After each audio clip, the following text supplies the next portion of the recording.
Hello guys, আমি চলে আসলাম আজকে ভিডিওতে। অনেক দিন থেকে ভিডিও আপলোড করতে পারছি না।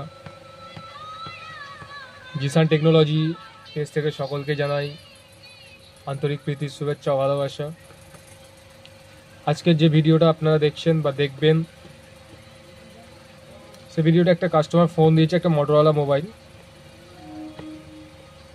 মোবাইলটা দিয়ে কোনো কিছু ডেটা ইউজ করতে গেলে বা কোনো নোটিফিকেশান ঢুকলে অটোমেটিক সুইচ অফ হয়ে যাচ্ছে। এই যে অটোমেটিক সুইচ অফ, এই প্রবলেমটা এটা তিনটে ক্ষেত্রে হয়। এক, পাওয়ার বোতামের কোনো সমস্যা থাকলে, সুইচের কোনো সমস্যা থাকলে এই সমস্যা হয়।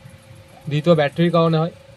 তৃতীয়, ইএমএমসি জনিত কোনো সমস্যা থাকলে এই প্রবলেমটা দেখা দেয়। ঠিক আছে, তো যাই হোক, আমি খোলার পরে দেখছি যে পুরো ফ্রেশ কন্ডিশন আছে।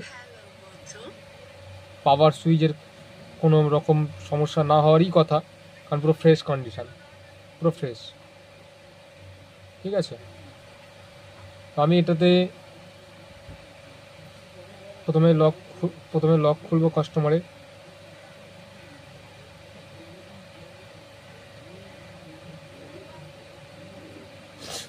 কাস্টমারের লকটা খুলবো। আমি এখানে ইন্টারনেট কানেক্ট করবো। ঠিক আছে, এতে ইন্টারনেট কানেক্ট করে, ইন্টারনেট কানেক্ট করা আগেই বন্ধ হয়ে গেছে। ঠিক আছে, তো যাই হোক, এটা সমস্যা ব্যাটারিতে। এটা ব্যাটারিতে কাজ করলে হয়ে যাবে।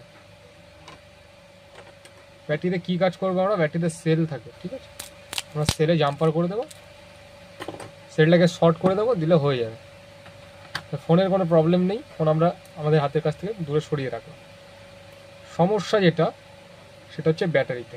এই যে ব্যাটারিতে সমস্যা। ঠিক আছে,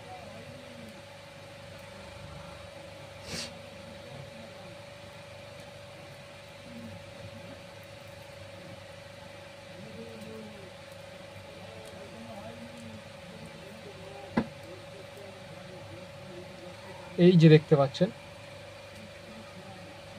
এটাই হচ্ছে সেল। ঠিক আছে, এটা সেল। এখানে আমরা কাজ করবো, তাহলে হয়ে যাবে। কি করবো না, এটা জাম্পার ওয়্যার দিয়ে এটাকে শর্ট করে দেবো। ঠিক আছে,